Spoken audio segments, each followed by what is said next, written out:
हा आता मला महत्वाचा वाटतोय. एक मी हो, हो, हो. ऑब्झर्व्ह केलं हे नखांवर ना एक असं व्हर्टिकल रिजेस दिसतात थायरॉइड पेशंट्सच्या हो, हो. पर्टिक्युलरली. तर त्याचं कारण काय असेल महत्वाचं? एक तर vitamin deficiency, okay. Vitamin A deficiency particularly हे त्याचं व्हिटॅमिन मेन ए. कारण नक्कीच आहे. ओके. सो न्यूट्रिशनल गोष्टी आपल्याला फार महत्त्वाच्या आहेत सगळ्याच गोष्टींसाठी आणि डायजेशन इम्प्रूव्ह होणं तर ते सप्लिमेंट्स यूज होणार आहेत. ओके. नेहमीच आपण त्याच्यावरती खूप रूट जास्त कॉजवरच बोलतो. काम करणं सो गरजेचं आहे. फक्त सप्लिमेंट्स घेऊन उपयोग नाही आहे. ते युटिलाइज झाले पाहिजेत आपल्या शरीरामध्ये. ओके. यासाठी प्रयत्न करणं. ओके.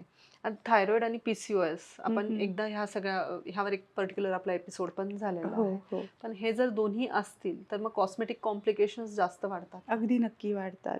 कारण जसं की पी-सी-ओ-डीमध्ये हं, हं. स्त्री हॉर्मोन्स डिस्टर्ब होतात. आपण नेहमी बोलतो एल-एच आणि हो. एफ-एस-एच जे luteinising hormone, follicle stimulating hormone. So हे दोन्ही डिस्टर्ब होतात आणि ते जेव्हा कमी होतात, वाढतात व्हॉटएव्हर, स्त्री शरीरामध्ये मेल सेक्स हॉर्मोन्ससुद्धा असतात. ओके.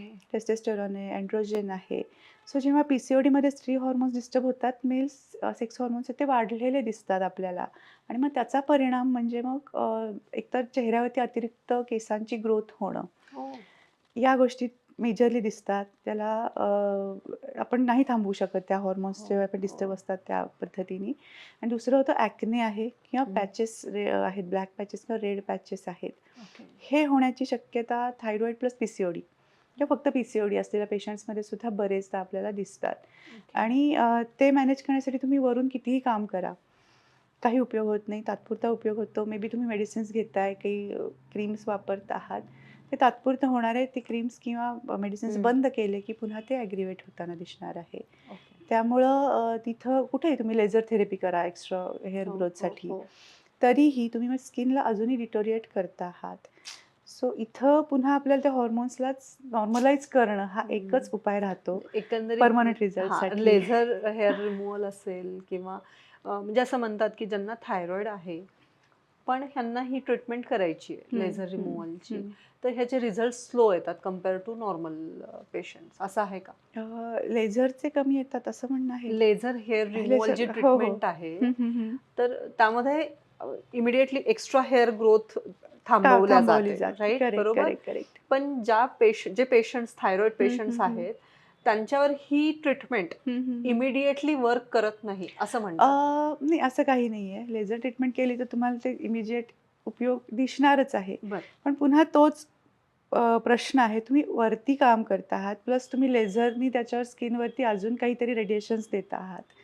सो तो उपाय उपयोगाचा नाहीये. ओके.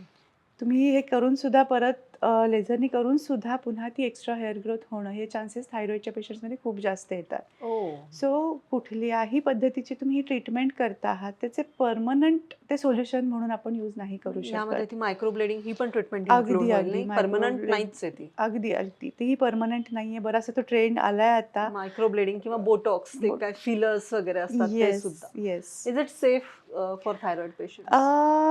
सेफ आहे, ओके, पण ते थोडं कॉस्टली पण आहे. ओके. सो हाही विचार करणं गरजेचं आहे. पुन्हा पर्मनंट नाहीये. बरोबर, सो तुम्ही बरोबर. तुमच्या शरीराला टेम्पररी गोष्टींसाठी किती इन्व्हेस्ट करता हं, आहात हं, हं, हं. आणि त्याचा उपयोग नाही उलट त्याचे पुढं जाऊन तुम्ही जर ते वारंवार करत राहिलात तर त्याचे तोटेच होणार आहेत. हं, हं. सो बेटर आहे की नॅचरल वेनी आपल्याला ह्या गोष्टी कंट्रोल करता आल्या. किंवा तुम्ही आयब्रोजसाठी जे काम करता आहात तेही टेम्पररी आहे. हो. भले ते थोडं खूप जास्त कॉस्टली नाहीये.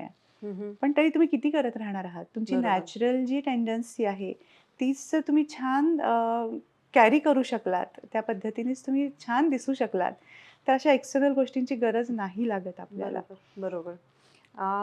अ, हल्ली ट्रीटमेंट्स, हं, कॉस्मेटिक हं. ट्रीटमेंट्सवर प्रचंड खर्च केला जातो. हो, हो. हायड्रा फेशियल असेल किंवा ह्या ट्रीटमेंट्स आता ज्या आपण डिस्कस हो, केल्या, हो. 10,000 12,000च्या पुढेच त्या सगळ्या जातात.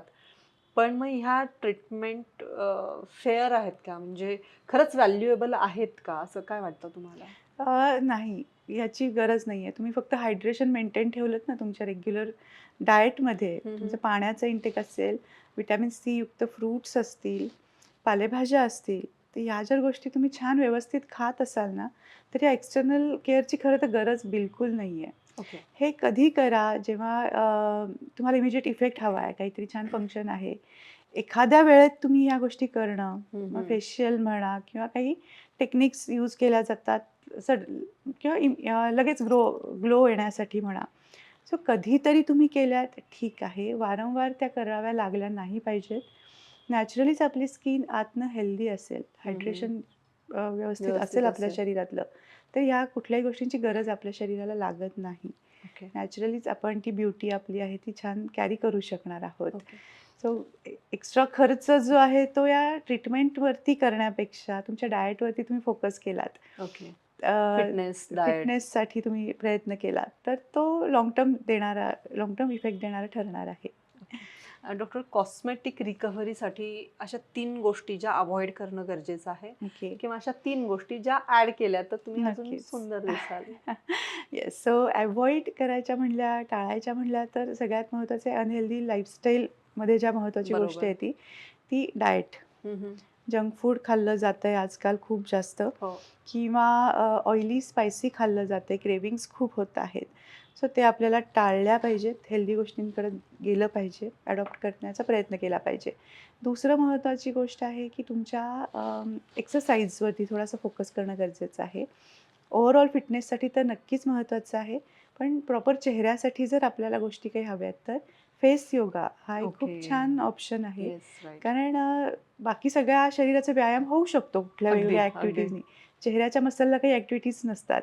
सो आपण छान फेस योगा करू शकतो, फेशियल मसाज आपण घरच्या घरी करू शकतो. त्या गोष्टींकडे थोडंसं लक्ष देणं गरजेचं आहे. ओके. त्यामुळं ती एक महत्त्वाची टिप इथं येते आहे. आणि स्ट्रेसवरती आपल्याला काम काम करायला लागणार करणं आहे. गरजेचं आहे. कुठल्याही पद्धतीने ओव्हर थिंकिंगमध्ये जात असू, निगेटिव्ह स्ट्रेस आपण घेत असू, सप्रेस इमोशन्स हम्म. आपला नेहमीचा आपण म्हणतो बरोबर. गोष्टी, या गोष्टींमध्ये आपण असू तर तुमचा चेहरा तुम्ही किती एक्सटर्नल क्रीम लावा किंवा काही करा, त्याच्यावरती तुम्हाला पाहिजे तो इफेक्ट नक्कीच नाही. दिसणार नाहीये. आपल्या सो या मानसिक तीनही आरोग्याच्या गोष्टी एपिसोडमध्ये ह्यात खूप सुंदर खूप टिप्स आपण दिलेल्या आहेत. डिटेल नक्कीच बोललेलो आहोत. हो. सो ह्या 3 गोष्टी नक्कीच टाळल्या पाहिजेत की अनहेल्दी डाएट आहे, अनहेल्दी हम्म. आपलं रुटीन आहे, हो. आणि स्ट्रेसमध्ये आपण आहोत. येस. आणि काय केलं पाहिजे तर नक्कीच हेल्दी असं अन्न आपल्याला घ्यायला पाहिजे. बरेचदा थोडंसं तू मगाशी काही गोष्टी बोललीस तर ते कोलॅजिन नावाचा एक घटक पण आजकाल बराच ट्रेंडमध्ये की घेतला गेला पाहिजे. स्किनसाठी खूप चांगला असतो. ओके. तर ते खरंच आहे. कोलॅजिन हे आपल्या शरीरात नॅचरली तयार होत असतं, जे आपल्या स्किनची हेल्थ इम्प्रूव्ह सांभाळतं. करतं. ओके. पर्टिक्युलरली चेहरा जो रिंकल्स कमी होणं आहे, स्मूथ होणं आहे, ओके. स्किन ग्लो ग्लो होणं करण्यासाठी. आहे. राईट. सो मी बघितल्याने तसं ते टवटवीतपणा एक जो हम्म. दिसतो, तर त्यासाठी ग्लायकोजनचा खरंच चांगला उपयोग होतो. ओके. पण त्यासाठी सुद्धा कुठले सप्लिमेंट्स खरं घ्यायची गरज नाही आहे. मी जसं मगाशी म्हटलं सायट्रस फूड आपण घेतलं, व्हिटॅमिन सी युक्त, मग काही आवळा आहे हो. किंवा संत्री, संत्री, मोसंबी. मोसंबी आहेत. सो ह्याचा आपल्याला आपल्या आहारात वापर करणं महत्त्वाचं आहे. लिंबू पाणी अगदी साधी अगदी. रेमेडी आहे. अगदी. तर ते आपण नक्कीच वापरायला पाहिजे. त्याच बरोबर काही फळं आहेत, त्याच्यामध्ये वॉटर कंटेंट आहे. सो मग काही बेरीज, स्ट्रॉबेरीज आहेत किंवा वॉटरमेलन आहे. या गोष्टी डेफिनेटली तुम्हाला हायड्रेशन देणार आहेत. तसं मग बरोबर. काकडी आहे किंवा हो. बीट आहे, गाजर आहे. या सगळ्या गोष्टी सुद्धा तुमच्या स्किन हेल्थला खूप इम्प्रूव्ह मदत करण्यासाठी करतं. खूप मदत अगदी. करणार आहेत. अगदी. आणि हिलिंगला सुद्धा शेवटी जेव्हा आपण नॅचरल फूड घेतो, जे विटॅमिन्स डिफिशियन्सी आपल्याला असते ती सुद्धा आपण क्युअर करतो, कारण क्युअर करतो. त्याचाच रिफ्लेक्शन आपल्या स्किनवरती दिसणार आहे. बरोबर. सो बेसिकली या गोष्टींवरती आपल्याला फोकस नक्कीच करणं गरजेचं आहे. ओके. सो जसं म्हटलं मगाशी, एक फेस योगा आहे आणि स्ट्रेस फ्री राहणं, अगदी. या गोष्टी आवर्जून कराव्या असं माझं म्हणणं आहे. इवन फेशियल वगैरे पण गोष्टीसाठी आपण जर बाहेर काही खर्च हो. करत हो. आहोत, सो त्याहीपेक्षा आपण घरी फ्रूट फेशियल जे ते आपण घरी सुद्धा करू शकतो. हो. बनाना फेशियल आहे, पपया हो. फेशियल आहे. सो हो. ताजी फळं आणा, हो. तर छान स्मॅश करून तुम्ही चेहऱ्यावरती घासा. हो. हे आपल्या आईच्या काळात वगैरे ह्या गोष्टी अगदी. अगदी सर्रास अगदी. केल्या जायच्या. हो. सो ह्याचा उपयोग खूप जास्त चांगला होणार आहे. हे करावं. आणि हेअरसाठी सुद्धा केसांची जर आपल्याला काळजी घ्यायची आहे, तर जसं मी म्हटलं 3 पद्धतीने आपल्याला घ्यायची आहे. हो. एक तर हेअर फॉल थांबणं पहिल्यांदा हो. सगळ्यात हो. महत्त्वाचं. दुसरं आहे हेअर ग्रोथ व्हायला लागणं आहे. आणि तिसरं आहे मग बाकी ओव्हरऑल त्याचं टेक्स्चर आहे, क्वालिटी. क्वालिटीसाठी काम करणं.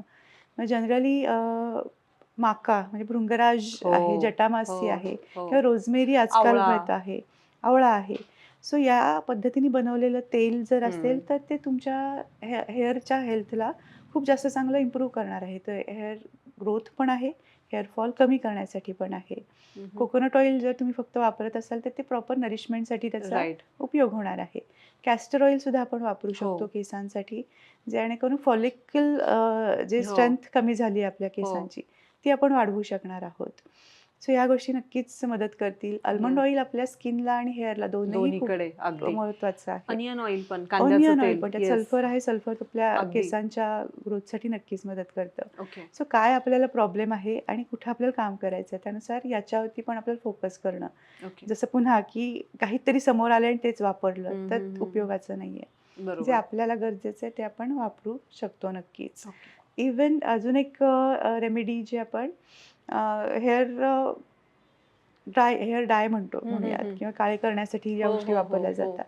सो तिथं सुद्धा मी नक्कीच रेकमेंड करेन की केमिकलवाले प्रोडक्ट्स वापरू नका. ते स्वस्त मिळतायत, 5 ॲक्च्युली मिनिटात त्याचा सगळ्याच परिणाम ह्याच्यात म्हणजे होतो आहे. लिपस्टिक्समध्ये पण केमिकल्स आहेत जे आपण अगदीच, प्रोडक्ट्स अगदीच. वापरतो. तुम्ही जसं स्किन केअरमध्ये प्रोडक्ट हो, हो, हो. केमिकल्स म्हणाला, हेअर अगदीच. डायमध्ये केमिकल्स आहेत. अगदीच, अगदीच. ओके. सो नक्कीच तुम्ही लिपस्टिकमध्ये पण लीड असतं, जे तुम्ही हो. लावलेली असते लिपस्टिक ती जाणार आहे तुमच्या पोटामध्ये. पोटात जाणार आहे. सो तिथे तुम्ही काही हर्बल प्रोडक्ट्स काही आयुर्वेदिक लिपस्टिक्स आजकाल छान छान मिळतात. मिळतात. सो अगदी. डेफिनेटली त्याचा वापर करा. हम्म. आणि येस ऑफकोर्स तीही नंतर क्लीन करणं गरजेचं आहे. आणि हेअर डायच्या ऐवजी सुद्धा तुम्ही मेहंदीचा वापर करू हो. शकता. मेहंदीनी काही जण म्हणतात की ड्राय होते हम्म. हेअर. सो मेहंदीमध्ये थोडीशी तुम्ही इंडिगो पावडर, नॅचरल हम्म. इंडिगो पावडर मिळते. सेम प्रमाणात वापरू शकता. त्यानेही नॅचरली केस काळे होणार आहेत. आवळा पावडर एक बेस्ट ऑप्शन आहे. हो. तुम्ही आवळा इंटरनली पण घेऊ शकता आणि हेअर मास्कसाठी वापरू शकता. नॅचरली त्याने तुमचे केस काळे होणार आहेत. ओके. काही होमिओपॅथिक प्रॉडक्ट्स खूप चांगले आहेत, ज्याचे हो. साईड इफेक्ट्स नाही आहेत आणि लाँग टर्म तुम्हाला त्याचा बेनिफिट नक्की मिळू शकतो. ओके. सो फोकस तुमचा यावरती असणं फार महत्त्वाचं आहे, वा. कॉस्मेटिकली सुद्धा. इन शॉर्ट म्हणजे बाह्य रूपावर काम करण्यापेक्षा तुमच्या आतल्या गोष्टींवर जर काम हील केलं तर केलं त्याचा तर. चेहऱ्यावर तुमच्या डेफिनेटली ग्लो दिसेल. नक्कीच, नक्कीच, काय नक्कीच. मेसेज द्याल सगळ्यांसाठी? सो सगळ्यात महत्त्वाचं आहे की तुम्ही काम तर करत आहात. प्रत्येकजण हम्म. अवेअर आहे आपल्या स्किनसाठी, आपल्या फिटनेससाठी. पण ते काम करत राहाच. ते हम्म. एका टप्प्यात होणार नाहीये. त्याला थोडंसं तुम्हाला काम स्वतःवरती 2 महिने, 3 महिने करावं लागणार आहे. कारण हे नॅचरल प्रोसेस आहे. बरोबर. पण त्याही सगळ्यात महत्त्वाचं तुमचा दागिना जो आहे, जो तुम्हाला छान दिसणार आहे, हम्म. तो म्हणजे कॉन्फिडन्स. अगदी बरोबर. सो तुमच्या आत्मविश्वासाला कधी ढळू देऊ नका. राईट. थायरॉईडमध्ये किंवा मेनोपॉझल एजमध्ये बरेचदा आपल्याला तो कॉन्फिडन्स लूज होतो. आपल्याच काही फिजिकल, मेंटल सिम्प्टम्सवरून. हो. पण त्याच्यावरती छान काम करणं गरजेचं हम्म. आहे. तुम्ही जर कॉन्फिडंट असाल, तर नक्कीच तुम्ही या सगळ्या गोष्टी खूप व्यवस्थित फॉलो करू शकाल आणि छान दिसू शकाल. खूप आहेत सुंदर त्या मेसेज. पद्धतीने छान राहू शकाल.